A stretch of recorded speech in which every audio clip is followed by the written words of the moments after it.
menjadi misteri terbesar dalam kehidupan. Kita semua pasti akan melalui tahapan itu. Tetapi kapan datangnya? Tidak ada satupun yang tahu. Namun apa jadinya jika kematian bisa diprediksi? Ibu Berta, anak ke-7 dari 8 bersaudara, mengalami rasanya bagaimana kematian selalu memburunya.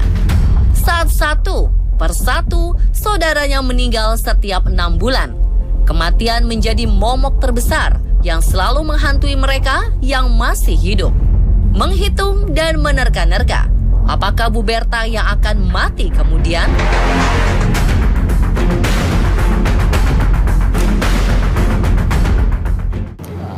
Terpukul Mbak, karena saya pikir ya Tuhan kenapa kok berturut-turut sampai 6 bulan. Iya. Dosa apa ini ya? Saya sampai stres, saya nggak bisa tidur Mbak waktu itu. Saya mikir gini, kenapa ya? Sampai saya punya pikiran secara manusia ya Mbak ya. Ini ke abang saya yang nomor 5, terus menyusul nomor 3. Iya. Saya pikir, wah habis ini saya dong.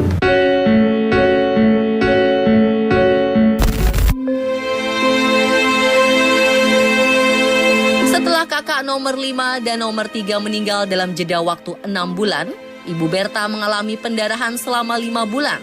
Hal ini membuat Ibu Berta yakin ajalnya sudah dekat. Selama 2 bulan, Ibu Berta tidak berani memejamkan mata karena takut malaikat maut akan menjemput dalam tidurnya.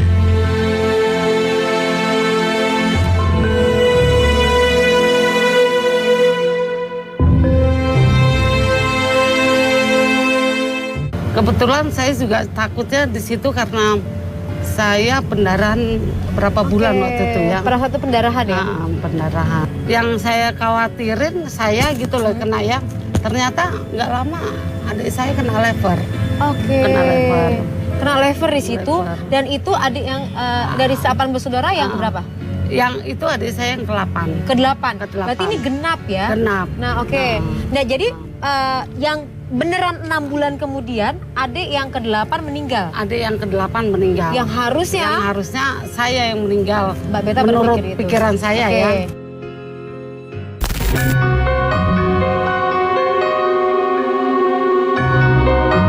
Setelah sang adik meninggal karena sakit lever, Ibu Berta merasa ajal segera menemuinya. Dan setelah 6 bulan, ternyata sang kakak pertama meninggal dunia karena serangan jantung.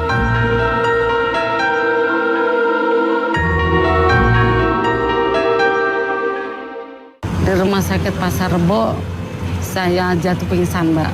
Di situ saya udah mulai melihat kayak seperti ada bayang-bayang putih gitu Mbak ya. Bayang-bayang putih. Terus saya pikir, apa ya ini ya? Saya di situ benar-benar tidak ada rasa takut. Nggak takut? Nggak takut. Nggak takut bahwa ini akan pergi? Nggak Kenapa takut. nggak takut? Nggak takut, karena saya udah pasrah. Saya sudah berdoa sama Tuhan. Tuhan, beri aku kesempatan untuk melihat anak-anakku, karena anak-anak saya masih kecil waktu itu ya. Anak-anak saya masih kecil. Terus akhirnya beri saya kesempatan keluar bayang-bayang putih. Terus tapi Tuhan, kalau Engkau mau manggilku, tidak apa-apa Tuhan, aku berserah padamu gitu kan.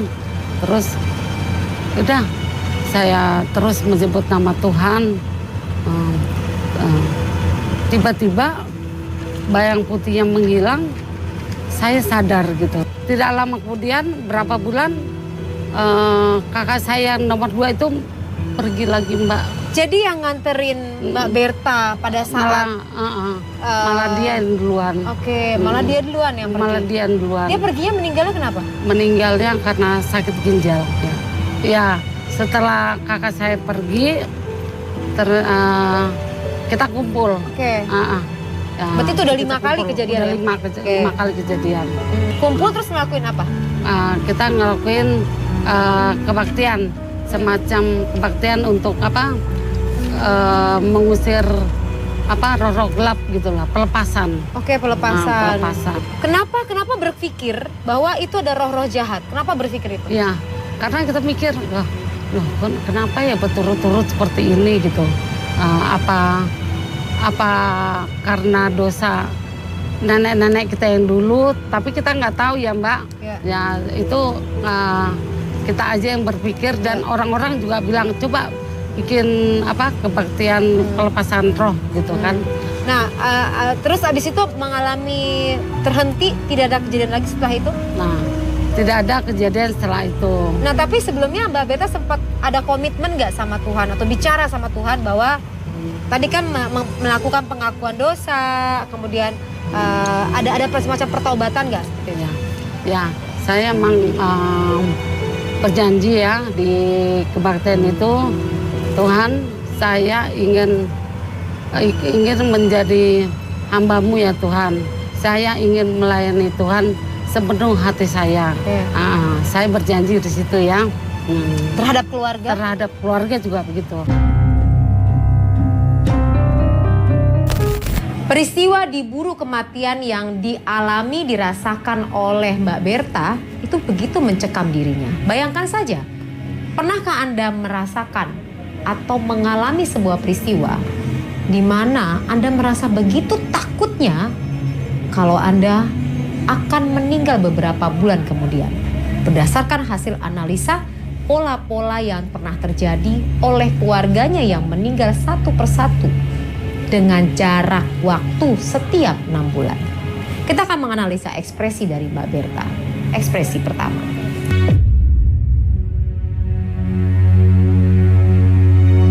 Ini adalah ekspresi dari Mbak Berta saat ia menceritakan bahwa harusnya dirinya yang meninggal karena dihitung dari ganjil anggota keluarga yang meninggal. Pertama yang meninggal adalah anak kelima, kemudian anak ketiga yang harusnya ia menganalisa berdasarkan hitungan matematis yang ia sampaikan, harusnya dirinya karena dia adalah anak ketujuh. Pada waktu itu, ia berhasil lolos dari kematian tersebut, namun yang terkena adalah adiknya, yaitu anak ke-8. Kondisi ini mengakibatkan dirinya tidak dapat tidur, bahkan mengalami berbagai macam peristiwa, diantaranya sampai dia mengalami koma. Koma pada saat dia tidak sadar, yang membantu adalah kakak kedua dari dirinya. Dan ternyata beberapa bulan kemudian, kakak kedua juga pergi. Pada saat dia menceritakan semua peristiwa itu, ekspresi yang terlihat adalah takut dan sedih. Takut diperlihatkan dari ekspresi ya menyatunya di tengah seperti ini, kemudian alis yang mengalami penurunan, adanya kesedihan dan ketakutan bersamaan yang muncul. Dan saat dia menceritakan dengan perasaan yang begitu mendalam karena menyentuh bagian jantungnya. Artinya begitu dalamnya kehilangan, begitu takut yang dia rasakan karena harusnya dirinya pada waktu itu. Bicara mengenai kematian, semua adalah rahasia Tuhan dan Anda tidak bisa menghentikan apapun situasi dan kondisinya, dan Anda tidak bisa bersembunyi dimanapun karena akan datang kematian. Tidak perlu sakit, tidak perlu muda, tidak perlu tua, karena akan menghampiri diri kita. Apa yang